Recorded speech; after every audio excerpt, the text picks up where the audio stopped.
ভাড়া আদায় করে তারা লোকের সাথে ব্যবহার করে বিভিন্ন কারণে তারপরে আমার সাথে তারা খারাপ ব্যবহার করেছে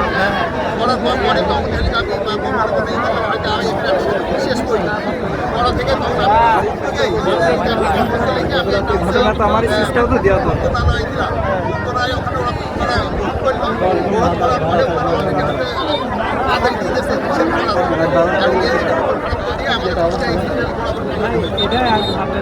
কারণে আমরা চাই এখানে অবশ্যই দরকার কারণ এখানে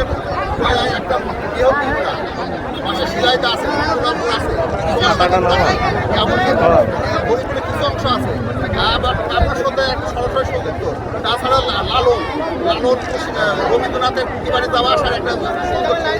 স্থাপন হবে বিভিন্ন কারণে এখানে আমাদের সেতু দরকার তাছাড়া শুষ্ক সময়ে এখানে দেখা যায় 1-1.5 কিলো হাঁটাহাঁটি করে আসা লাগে আবার কোনো মালামাল বহন করতে হলে পারেন জন্য মানুষের বিভিন্ন সমস্যা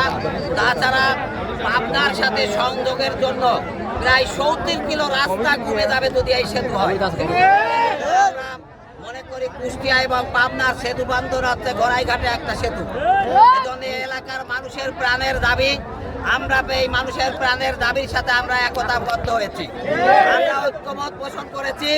আমরা মনে করেছি এই যে সেতুটা হওয়ার প্রয়োজন এজন্য আমরা সরকারের কাছে আহ্বান জানাতে চাই লাখো মানুষের এই প্রাণের দাবিটা আপনারা পূরণ করেন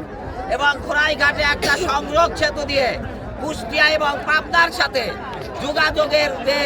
একটা সেতু বন্দর এটা আপনারা তৈরি করবেন এটা আমরা আশা করি।